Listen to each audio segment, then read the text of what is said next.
Eliza Collins is a national political reporter covering the 2020 presidential election for the Wall Street Journal, based in Washington, D.C. She was previously a reporter for USA Today, where she covered congressional leadership and the 2018 midterm elections. She also covered the 2016 presidential election for Politico and later USA Today. Welcome, Eliza, and tell me what year you graduated. So I graduated in 2014. Wow, okay. Tell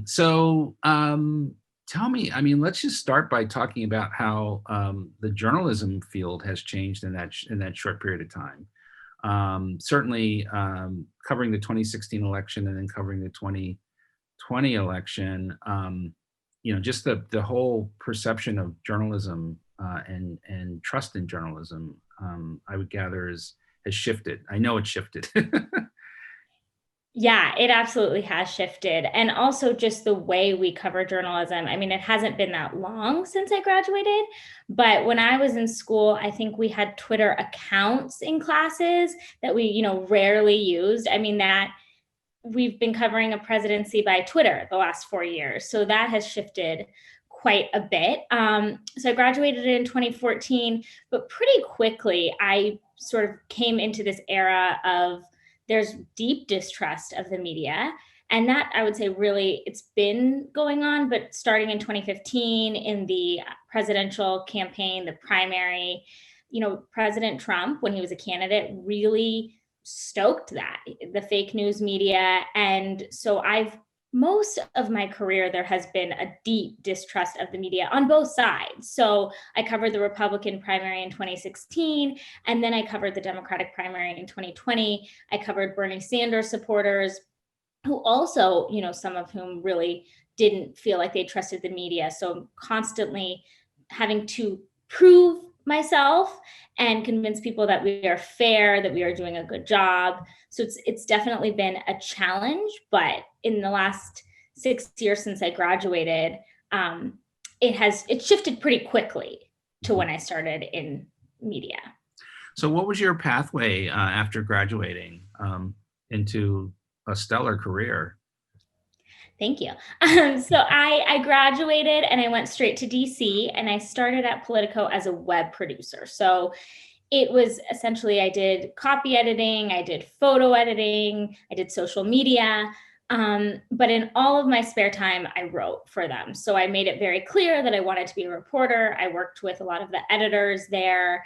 And so I wrote for just basically whoever needed help. So I did a ton of stuff on education. I did a lot of stuff on agriculture, a little bit of politics. And so then when a job opened up on the breaking news team a year later, I transitioned into that role, which is when I covered the beginning of the 2016 election. And then I switched about a year later to USA Today, where I had interned in college twice. So I had contacts for my internships, and I finished out the 2016 election there, covering basically my first day was the day Ted Cruz dropped out in the primary. So it was like I did the primary at Politico and the general election at USA Today. And then after that, I started covering Congress with a focus on Republicans. And I covered Congress for a couple of years. When Democrats took back the House in 2018, my beat shifted a little bit to focus on leadership. So I covered Democrats in the House, Republicans in the Senate. And then in 2019, in the summer, I knew I wanted to go back on the road. I knew I wanted to cover another presidential election. I got a job at the Wall Street Journal covering the primary. And I got assigned Bernie Sanders pretty quickly. And so I spent 9 months covering him and his movement. And then in March, pretty much the same time he was his path was very narrow, coronavirus hit. And so I covered the end of his campaign and then basically the Biden campaign and the Democratic Party from, Sanders dropped out in the beginning of April until Election Day. And now I'm covering the presidential transition. Mm-hmm. Say a little bit about just your strategies for reaching out to secure both internships and jobs. What worked for you, and what advice would you have for students and recent graduates? pestering people politely. But basically, I got my first internship at USA Today, just sort of cold applied, but kept following up. I found the internship coordinator was sending emails. And then after that first internship, I made very clear I wanted to come back. My first internship was on the breaking news team, but I was a broadcast major at U of O, so I had some video experience. So I said I would like to try, the video team, and I just got to know those people. So even though I was on the breaking news team, I did a lot of work for the video team. Again, sort of when things were slow, I volunteered, I went over, I introduced myself. And so when the time came for hiring another intern, they looked to me, and I just stayed in contact with them. And at USA Today, I loved my internships. I really wanted to go back. They weren't hiring when I graduated, but I kept bugging them. I remember I sent an updated resume every couple months, even if I didn't do much, but I would say, hey, look at this new article I wrote, or, I wanted to tell you I got this award, or just any little thing I could do. I reminded them. I kept checking in. I still have someone who's my mentor to this day. Neither of us are at USA Today anymore, but I just kept talking to him, asking for advice. And so when they opened up a job in 2016, I think I was first on their mind because I had made very clear I wanted to come back, and I just kept showing them all of the things I had done. And so then they gave me a call, and then just really, networking. That's how I got my job at the Wall Street Journal, is when I was covering Congress and the Capitol. You're around a whole bunch of other reporters. So I became close to some of the Wall Street Journal congressional reporters. I, was talking to them about what I wanted to do next. They were like, oh, we're hiring.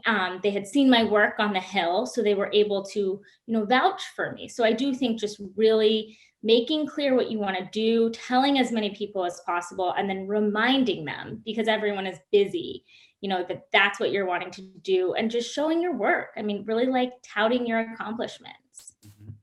How did you develop your sense of confidence? The Wall Street Journal, USA Today, those are very big media organizations. And I know a lot of students can sometimes, suffer from what we might call like imposter syndrome, where, they might say to themselves, why would I think I could get a great gig like that,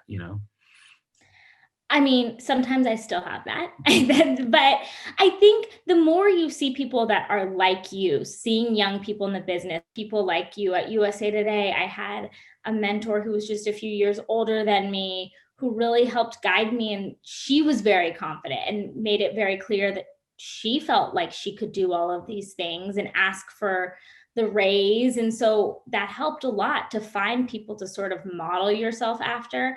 I also think when you cover a beat, the longer you cover it, the more confident you become.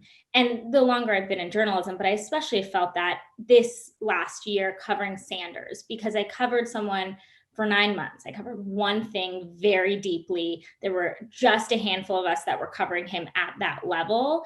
And I got to know his team very well. I knew a lot about him. And so I felt really confident in being able to push back on people who maybe pitched stories that I didn't think were true, or I felt like I could push his team to give me information because I knew I had covered him well. But I think that comes over time, and that comes with covering something very deeply.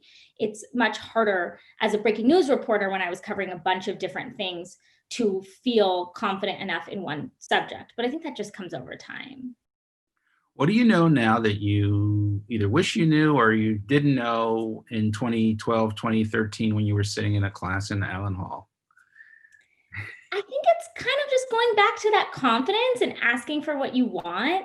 I remember being so nervous applying for jobs. I knew I wanted to cover politics. I knew I wanted to be in DC, but I didn't really know where to start. But I think you can do it. The education you get at U of O is very good, and you go out into the world and you can absolutely do it. So I think it's just the more I've worked, the more I've been around other people, my peers, I think you're at that level. And so it just comes over time, the confidence with it. But I think if I had gone into my job search, into looking at what's next, just feeling like I was at the same level of people at, Ivy League schools or who had other internships, you're right there. Mhm.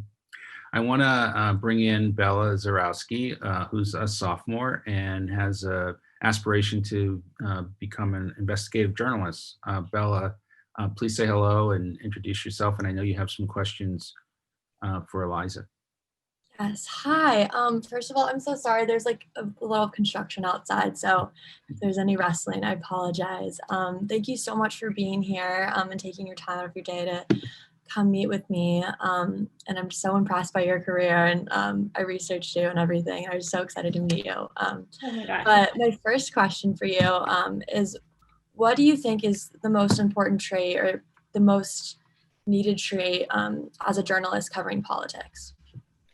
Curiosity and asking, wanting to know more, asking questions. I think journalism is really fun because you get to push well beyond sort of the normal social boundaries. So in normal life, if someone didn't answer your call, you might wait for them to call you back. But in covering politics, they might not want to answer your call.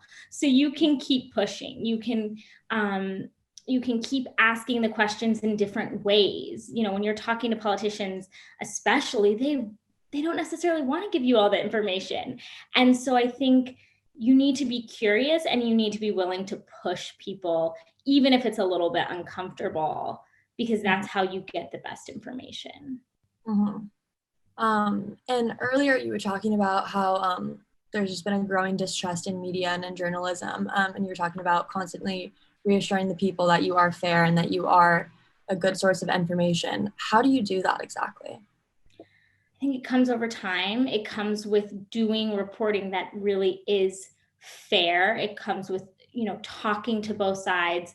The Wall Street Journal has a really good rule that I love that's like no surprises journalism. So things might be negative about someone, but they know well in advance before the story publishes. You give them a chance to respond. We are always calling people, asking them to respond if someone says something negative about them. And so I think it just comes with really showing you're fair, showing both sides. I mean, my inbox is definitely full of people on both sides that are unhappy with my reporting. But I think as long as it's both sides, that's a good thing. Your job's not to make people happy, but your job is to be accurate and fair. And if you just keep doing that, it shows. That's a really good rule of thumb. I never really thought about having both people angry at you. It's comfortable, but yeah, no, that's very a really good rule to think about. What does just a normal day in your life look like pre-COVID and now with COVID, being a journalist and working for such prestigious magazines and publications, working in politics? it's really different. Before, and part of it is just where we are in the election cycle. Right now, the election's over. So I'll start with when I was covering the primary, which was, I guess, pretty much pre-COVID. So I covered the Democratic primary. I was on the road every week for a few days a week. And then in the winter, I was on the road like 10 days at a time. I'd go home for 2 days, do laundry, basically, and have dinner with my fiance and then like leave again. And so it was this very exhausting process, but it was really fun. I got very close to the other reporters who didn't work at Wall Street Journal, but from other outlets who were also on the same beat. So an average day on the road, maybe right before COVID, with Sanders, he was doing very, very well in the winter. And then he pretty much plummeted pretty quickly. So you might wake up in a city, let's say we're ahead of Super Tuesday. So you're waking up in Virginia and he might have an event and then you cover that event. I always tried to talk to as many voters as possible. I thought that was the best way to cover any candidate really, because is to cover the people that are interested in them. and to see who those people are, what the demographics are, but also like what policies are important to them. So, but it's hard when you're traveling with the candidate. So you might get, a few interviews quickly, and then you run and you're on a bus and you're on the plane to the next state. And then maybe you go to Texas. I mean, there were days when I would go to 5 states in a day, and you'd hear the same speech over and over and over. And so generally we didn't write about the speech, because unless he said something new, but it was usually the same speech. I had it memorized. I could tell at what point I should start packing up. But you are listening for something new. You're looking for crowd reaction, but you're also working on other stories. So I was always listening for breaking news, but then I might be working on other stories with my teammates in other parts of the country. So I worked a lot with, people who were covering other candidates, looking for themes, or we might all be covering a state. And so we'd be covering our candidate in that state.